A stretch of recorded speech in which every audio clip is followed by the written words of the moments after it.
Olá pessoal, bom dia, tudo bem? Pessoal, nesse vídeo de hoje eu gostaria de refletir com vocês sobre alguns dos grandes desafios que se colocam diante de nós aí para os próximos meses, para os próximos anos. E talvez você não tenha ainda cruzado as informações que eu vou trazer aqui para vocês hoje, mas eu digo para você que é uma análise e uma perspectiva aqui de cenário que pode se concretizar e, em se concretizando, trará enormes obstáculos para aqueles que são defensores do direito de cada um poder decidir o que é melhor para a sua vida e também aqueles que prezam pela a liberdade em si, né? Não uma liberdade só de fala, né? Aquela liberdade que você quer ser livre, mas quer obrigar os outros a viverem dentro da sua própria liberdade, tá bom? Antes da gente entrar no assunto, se você já é inscrito no canal, verifique se a sua inscrição está ativa. Se você não é inscrito ainda, fica o convite para você se inscrever. Se gostar do vídeo, não esqueça de dar o seu like, tá bom? Pessoal, o presidente Bolsonaro ele tem diante de si uma enorme missão, né? Ou um enorme obstáculo, podemos colocar assim, uma vez que o mundo todo está caminhando em direção a um controle cada vez maior do Estado sobre a vida íntima, né? Um controle cada vez maior do Estado sobre a intimidade, sobre a privacidade.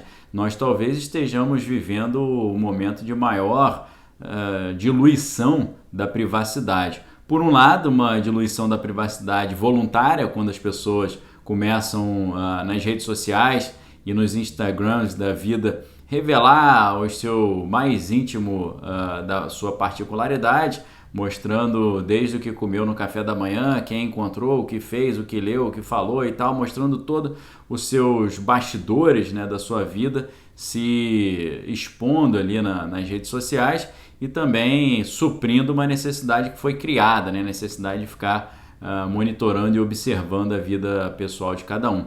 E não é por acaso que é numa era como essa em que programas de televisão ali, de programas de reality shows, né, programas de realidade que de realidade não tem nada, são completamente roteirizados, mas tentam fazer com que você exercite uma espécie de voyeurismo, né, de você ficar olhando a intimidade dos outros lá, né, e não é por outro motivo que é nessa era que a gente está vivendo que programas como Big Brother crescem, né, porque o Big Brother antigo lá do George Orwell, né, o grande irmão que monitora todas as coisas através das suas teletelas, através dos seus agentes infiltrados, através das suas regras de linguagem, né, a nova língua que muda a linguagem, por mudar a linguagem muda como as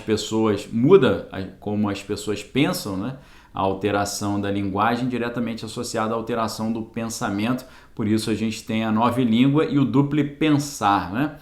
E não é por outra razão que hoje a gente vê esse Big Brother sendo tornado mais real do que nunca. Agora, né, com a justificativa dessa crise sanitária, eles têm direito de olhar o que você está fazendo dentro da sua casa, querem monitorar o mais íntimo, né, da sua privacidade, dizer como você deve se vestir, se portar, como você deve falar, onde você deve ir, onde você deve não ir, com quem você deve se relacionar, com quem você não deve se relacionar, o que você deve ler, não ler, assistir, não assistir, e talvez até o sonho deles seja monitorar aquilo que você pensa, mesmo sem você falar o que você está pensando, utilizando aparelhos, né? Hoje, por incrível que pareça, já há tecnologia para traduzir ondas cerebrais em palavras e até frases complexas, tá? Já existe tecnologia para a tradução do pensamento em palavras.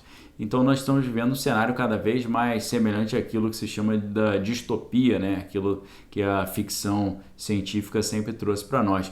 E dois movimentos muito importantes nesse cenário que nós estamos vivendo é esse controle maior do Estado sobre a vida íntima advindo da crise sanitária, a crise sanitária usada como justificativa, né? Como suporte material, né? Como incentivo e causa, né? desse aumento estrondoso da interferência do Estado na vida íntima, individual. Mas o outro movimento que caminha junto com ele é a questão a quase extinção das moedas físicas, né? Do dinheiro físico, da moeda física, coisas que estão já entrando em extinção, sendo considerados até vetores de problemas de saúde, né? O dinheiro agora é considerado algo sujo, que deve ser visto com muito cuidado porque pode transmitir enfermidades, né?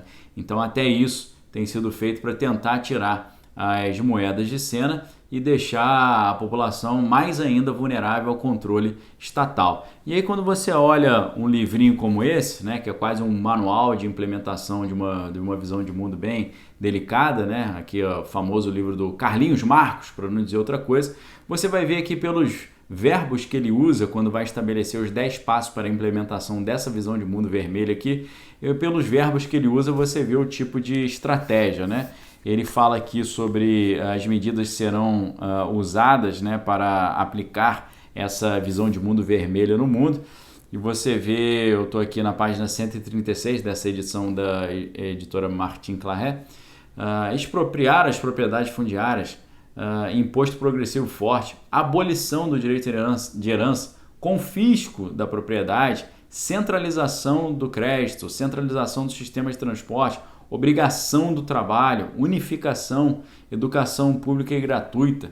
Então você vai ver o verbo centralizar, confiscar, obrigar, unificar, ou seja, centralização estatal poderosa. E aí, para quem fica pensando, né, que isso aqui já não existe mais e não faz diferença na vida de ninguém, quando você vê o diagnóstico que esse pessoal faz da realidade, né, logo no capítulo 1, o autor começa dizendo que a história de todas as sociedades existentes até hoje é a história de luta de classes, né? Então, o grande problema aqui, e talvez, né, o problema que eles enxergam em todos os lugares e a solução para esse problema, qual que é? É a famosa Klassenkampf em alemão, a luta de classe. E aí, como você resolve essa luta de classe? Você extingue as classes, né? O objetivo deles é a extinção das classes sociais. E, na verdade, nós vemos que a ideia, né, é tornar todo mundo igual, não ter classes sociais diferentes, mas tornar todo mundo igual, não todo mundo igual próspero, né, mas todo mundo igual pobre, né, na pobreza. Então, você fica impressionado, né, quando você vê os lugares onde eles tentaram aplicar esse tipo de teoria. Em vez de ficar todo mundo igual rico, ficou todo mundo igual paupérrimo, né? E já percebemos então, diante desses exercícios, através da história da implementação dessa filosofia vermelha aqui, a gente percebe que uma consequência natural da implementação dessa visão de mundo é todo mundo se tornar igual, mas igual na escassez, né? E vimos isso em vários países mundo afora, até os dias atuais ainda estamos vendo. E o que nos impressiona é que essa crise sanitária ela está servindo exatamente para isso. Ela está concentrando o poder na mão de poucos e está tornando muitas pessoas, por exemplo, que eram de classe média, tornando pessoas de classes inferiores, né? Ou seja, nós estamos vendo um enfraquecimento dos meios de ação da população em geral, principalmente da classe média, e um poder maior de cada vez mais daqueles que já eram poderosos, né? Um meio de controle cada vez maior, controlar, né? Monitorar, deixar as pessoas dependentes do Estado, né? Que é o sonho de consumo de todos que seguem essa filosofia vermelha. E ainda em 2016, talvez 2018, um apresentador americano, Bill Maher, ele falou numa frase muito polêmica que a melhor maneira para tirar o Donald Trump do poder seria uma recessão econômica nos Estados Unidos. E ele falou que ansiava pela chegada dessa recessão para que o Trump pudesse finalmente ser derrubado ou destronado, né?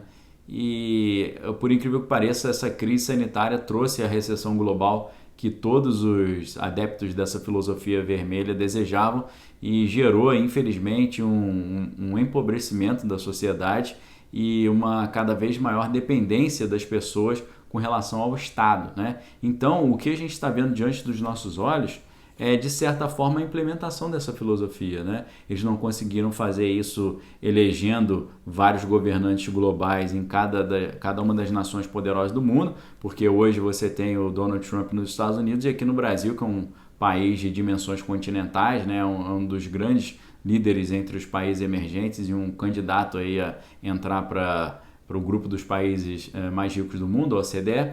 Então esses dois países importantíssimos para o destino do mundo, né? Os Estados Unidos com seu poderio bélico e econômico e o Brasil com o seu potencial de poder oferecer alimentos para o mundo todo, entre outras coisas. Esses dois países, por exemplo, em que essa visão filosófica, ideológica vermelha foi derrotada, a gente está vendo que eles estão conseguindo implementar de outra forma, né? Por meio do enfraquecimento dos meios de ação e as pessoas cada vez mais dependentes do Estado. Então, o que tem sido olhado com muita preocupação é esses dois movimentos acontecendo ao mesmo tempo, as pessoas se empobrecendo e a moeda saindo de circulação e a moeda digital se tornando prevalente. Lá a gente já viu que o dragão vermelho do Oriente já tem o seu Yuan digital. Nos Estados Unidos, no início do ano, o Federal Reserve, o Banco Central americano, apresentou o Fedcoin, a moeda digital americana. A gente já tem propostas para o Eurocoin. Já está se falando sobre uma moeda digital única no mundo inteiro, global. E aqui no Brasil, nosso Banco Central, o presidente do Banco Central já tem falado que os estudos estão avançados sobre a implementação do real digital, seguindo a mesma tecnologia do blockchain centralizado, que eles chamam de CBDC, Central Bank Digital Currency, né? Moeda digital dos bancos centrais globais. E aí isso traz alguns problemas, muitos economistas têm falado sobre problemas dessa moeda digital centralizada, né? Ao contrário do Bitcoin, que é descentralizado. Mas você ter uma moeda digital centralizada, você torna a população muito mais dependente do Estado e vulnerável ao bel prazer do que o Estado pensa sobre ela. E o que a gente vê então é um problema que pode ser colocado, que é o empobrecimento da população, a população dependente do Estado e dependente do Estado que vai depositar pequenas moedinhas digitais numa conta virtual, né? Um dinheiro completamente virtual. E parece que essa tendência de deslocar as pessoas para uma autonomia, saindo de uma autonomia para uma dependência estatal e de uma dependência estatal cada vez mais forte e vinculada a uma moeda digital, isso aí é algo que preocupa muito, é uma perspectiva de cenário aí que é um grande desafio. E a gente fica pensando, será que o presidente Bolsonaro e o Trump vão conseguir livrar as suas populações dessa tendência global aí que pode trazer muitos problemas em todas as áreas possíveis e imagináveis? Essa é a pergunta que fica.